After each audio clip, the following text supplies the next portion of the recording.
Hi, kiddies. This is your old Uncle Steve again with another BeBop's Fable. Once upon a time in the land of Ulya Blip, there lived a poor boy named Jack. One day, Jack and his mother decided to take inventory. 1 cow, said Jack. Don't look now, boy, said his mother, but we just finished. So here's the lick. You take this beat-up bovine to market, and don't come back without some real loot. Well, on the road, Jack chanced to meet a gent with bebop glasses and suede shoes. Hey, man, said the stranger, where you going with that here now cow? I'm going to turn her in for a year's supply of money, said Jack. Cost of living has gone up to $5.80 a quart, you know. Pops, said the stranger, I can see that when it comes to cows, you don't know a hill of beans. I'll make you an offer here and now. What's your offer, said Jack. A hill of beans, said the stranger. But dig, these are magic beans. Are they jumping beans, said Jack. Man, said the stranger, these are the jumpinest. Nutty, said Jack. Well, when he told his mother what had transpired, she said, Jackson, you know what I like about you is you got an open mind. You got holes in your head. Well, it was with a heavy heart and a lumpy skull that Jack retired that night, having thrown his beans out into the garden. Imagine his surprise when in the morning he saw a beanstalk that stretched high into the sky. Mama, he shouted, look, it came from outer space. Oh, man, said his mother, you were born stupid and you've been losing ground ever since. This 3D broccoli is headed the other way. Now get up it quick and see what the bid is. Well, Jack began to climb the beanstalk. And at last he found himself in the clouds, and even more surprising, at the gates of a strange castle. Curious, he entered the castle and found a giant asleep at a table. As Jack entered, the giant stirred. Fee, fi, fo, fum, said the giant. Ulya papa dow, said Jack, trying to find the key. Fee, fi, fo, fum, said the giant. Well, muff off, eef, said Jack. What's that, said the giant. That's fee, fi, fo, fum spelled backwards, said Jack. Look, I know you bobcats like to get high, but this room is ridiculous. Where are we? This is my castle, said the giant. Well, all right, Charlie, said Jack. When you're ready to get off, wire me. In the meantime, when do we latch onto this crazy bird you got on the table? Oh, man, said the giant, this is the goose that lays the golden eggs. Daddy-o, said Jack, I hope I can play this conversation back after you rejoin the Earth people. But at that moment, the goose laid a golden egg before Jack's very eyes. I take it all back, man, said Jack. This going gosling is Fort Knox with feathers for sure. Look, I didn't bring my library card, but I think I'll take this item home for a few days. And so saying, he boldly grabbed the goose and ran for the castle gate with the angry giant in full pursuit. In a moment, Jack was sliding down the beanstalk like the Firehouse 5+1. And when he reached the ground, he grabbed an axe and began chopping furiously at the base of the stalk. In a matter of seconds, the beanstalk toppled, and the giant was the gonest. The goose thereafter laid up a storm, and Jack, who was no astute galoot, went on a toot with a local beaut, bought himself a zooty suit, and still had a little loot to boot.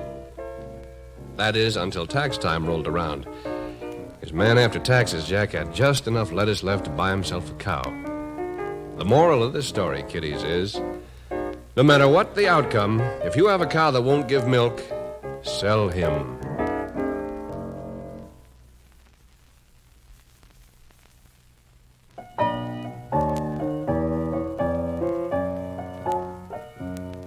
Hello, kiddies. This is your Uncle Steve with another bedtime story. Once upon a time in the land of BeBop's there lived a little girl named Goldilocks. One day, Goldilocks' mother said, Honey, you can sit the next set out in the backyard if you promise not to goof off and get lost. Mommy-o, said Goldie, heading for the yard. This is the place. Crazy, said her mother, returning to her household chores. Well, for a while, little Goldilocks was content to play in the backyard, but finally she became bored and decided to see a bit of the world. Wandering out through the back gate, she soon found herself in a deep, dark forest. In no time, she was hopelessly lost, and her terror mounted as she perceived that it was getting quite dark. Suddenly, in the distance, Goldilocks saw a light flickering in the darkness, and with hopes high, she ran toward it. The light, she soon learned, came from a strange little house in the middle of the forest, a house she had never seen before. Fearfully, she knocked on the door, and getting no answer from the bartender, she entered. Inside the house, she saw 3 chairs. Bless my soul, said Goldie. the 3 sons must be working this spot. She next spied 3 steaming bowls of soup on a table. This joint must have been raided, she said. Looks like everybody cut out. Sampling the soup, she learned that the largest bowl was very hot, the next bowl was very cool, and the littlest bowl was just right. Naturally, she chose the cool bowl. Feeling a bit weary, she then walked upstairs and found a bedroom with 3 beds in it. Oh, these dressing rooms on the road, Goldie said to herself, are the lowest.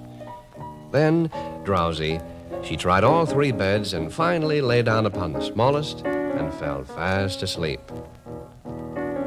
Shortly thereafter, the downstairs door banged open and in walked 3 bears. "I smell our pay," said the mama bear to her mate. "Gus, you've had a dame here." "You're out of your skull," said the papa bear. "Although it does look as if somebody had eyes for the soup over there." "I'm hip," said the mama bear. "And dig, the upstairs bedroom door is open." "Hey, Wordsville," said the baby bear. "This whole thing is real nervous." "Let's fall upstairs," said the papa bear, "and find out what the bed is." So saying, the 3 bears climbed the stairs and walked into the bedroom where Goldilocks lay sound asleep. "Hey," said the papa bear, "somebody's been making it in my bed." "There's been a scuffle in my pad, too," said the mama bear. I don't like to start idle gossip," said the baby bear. "But if you'll take it from the top, you'll dig that there's a chick in my sack right now." "So there is," said the papa bear, shaking Goldilocks gently. "Baby, wake up. You better check with the desk clerk." Goldilocks rolled over and mumbled sleepily, "Jack, don't bug me. I'm beat." "Nutty," said the papa bear, "but you better call GAC. They booked you into the wrong room." "Oh, I'm sorry," said Goldilocks, perceiving her error at last. "Forgive me for coming on so square." And so the 3 bears took her downstairs and showed her the way to go home. And little Goldilocks never again disobeyed her mother. Sometimes, though, in the spring, she looks through the latest downbeat to see where the trios are playing, you know?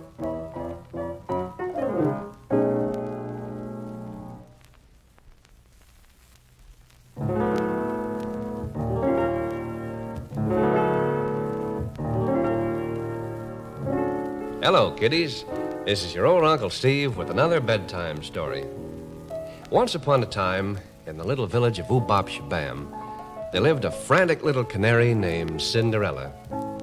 At the time our story opens, Cindy was making it the least. And to fill in between unemployment checks, she was working at a small rib joint run by her stepmother and her 2 stepsisters. All of them real crows, you know what I mean? To give you an idea of Cindy's stepmother's style, she actually put a sign up over her counter that said, "We reserve the right to serve refuse to anyone." Well, sir, word reached the girls one day that the local prince, a very cool and handsome cat indeed, was planning to throw a big ball. And this was one ball that was really going to be a ball. Cindy's stepmother said, "Baby, you're going to have to stick around in 10 bar while I take the girls out to buy them some crazy threads for the party." "Oh, wow," said Cindy. "This sounds like a bum kick. I'd like to make it over to the party myself." "Take it up with your agent," said the evil stepmother. "You stay here. That's the lick." Well, the day of the party finally dawned, and Cindy was very unhappy. Suddenly, a sprightly little figure appeared on her windowsill, holding a big wand. "Bless my soul," said Cindy. "It's Guy Lombardo." "Ah, no, my child," said the figure. "I'm your fairy godmother." "There's a crazy straight line," said Cindy. "What's the bit?" "Baby," said Cindy's godmother, "I have fixed it up for you to go to the party tonight in a pumpkin." "Well, if it's a 53 pumpkin with wire wheels, you've got a deal," said Cindy. Whereupon, with a wave of her wand, the fairy godmother transformed the pumpkin and 6 white mice into a fancy carriage and 6 white horses. Well, the party was really swinging when Cindy blew in, and whom should she meet right from the top but the handsome prince? "Baby," said the prince, "would you try this slipper on for size?" "Hold on, man," said Cindy. "I was looking for a party. but it looks like I walked into Tom McGann's by mistake. Mama, said the prince, I dig you the most. Let's scuffle. Crazy, said Cindy. And for the next several hours, she and the prince, Arthur, Murrayed it up all over the joint. Suddenly, Cindy noticed that it was almost midnight, and she recalled her godmother's warning that she must be home by 12 straight up, for at that time, the carriage and horses would revert to the hands of receivers. In a panic, Cindy cut out and headed for home, leaving the prince with a glass slipper in his hand. Next day, the prince started a coast-to-coast search for the girl whose foot was dainty enough to fit the slipper, and eventually he got around to Cindy's house. Well, the stepsisters came on real salty when they saw the prince try the slipper on Cindy. Oh, Dad, they said, this chick is too square. We don't like to put her down, but as princess material, she's the lowest, you know? I'm hip to your motive, said the prince, perceiving in the instant that Cindy was the girl for whom he'd been seeking. Ah, Cindy, he said fondly, I could book you for 2 weeks at the palace with options. What do you say? Nutty, said Cindy, planting a kiss on his chops, and from then on in, kiddies, they lived groovily ever after.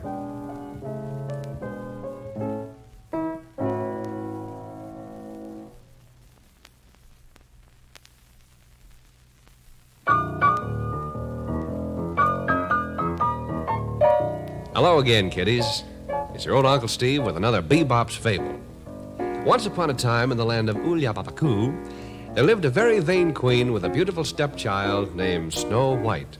The queen was in the habit of looking into her magic mirror and saying, Mirror, mirror on the wall, who is the fairest one of all? And the mirror would always answer, You are the fairest one of all. And in New Jersey, the number to call is Bigelow 96402, and there never was a doll like you. Well, sir, all went well until one day when Snow White reached maturity. And then the mirror said to the queen, Your beauty does deserve my praise, but Snow White cuts you 16 ways. Well, at this, the queen became furious, and calling a servant, she told him to take Snow White out into the forest and abandon her, and this the servant did. Snow White was, naturally, very much afraid. But at last, she came to a strange little house, and finding no one home, she entered. Inside, there were 7 little beds. Wow, said Snow White, a flop house. And so saying, she lay down upon one of the beds and fell fast asleep. The mysterious house, of course, was the home of the 7 little Dwarfs, a small progressive combo who made SP records on the midget label. Late that night, they all came home from the session and opened the door. Hey, said the first little dwarf, looks like the Morris office sent us a canary. Hearing voices, Snow White woke up and apologized for having imposed on the dwarf's hospitality. Mama, said the first little dwarf, relax. I'd like you to meet the boys. This is Thelonious, and here's Louie, Woody, Benny, Cootie, and the Duke. Skin, man, said Snow White. My name is Snow White Clyde, and I'm currently being put down by my stepmother, who's a real drag, if you dig what I mean. I'm hip, said Dizzy. Baby, you can make it here as long as you like.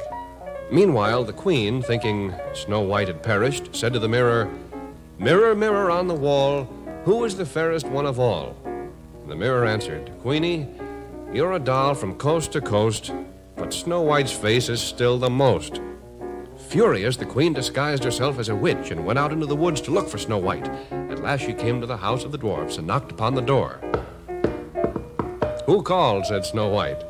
It's only an old lady selling apples, said the queen. Sorry, said Snow White, it's after hours. But after a moment she relented, opened the door, and bought an apple from what she thought was a poor old lady. The apple, of course, was poisoned, and as soon as she had taken a bite of it, she fell into a deep sleep. When the dwarfs came home and found Snow White on the floor, Cootie said, Hey, man, the chick is passed out. What's she on? Don't come on so square, said Thelonious. This crazy mixed-up kid looks like she's not long for this bit. And sure enough, Snow White's pulse had dropped from 78 to 45 to 33 1/3. And it looked as if she were planning to be very cool permanently. She lay in a coma for many months, but then one day, a handsome prince visited the dwarfs and demanded to see her. He bent low over her, took her by the hand, and the strength of his love made her eyelids flutter happily. At that very moment, the evil queen was looking into her mirror, saying confidently, "Mirror, mirror on the wall, who is the fairest one of all?" Imagine her surprise when the mirror said, "Queenie, I really hate to do it, but the Snow White bit, I think you blew it. You've flipped your lid, you've swung, you've bopped, but still, that Snow White has you topped."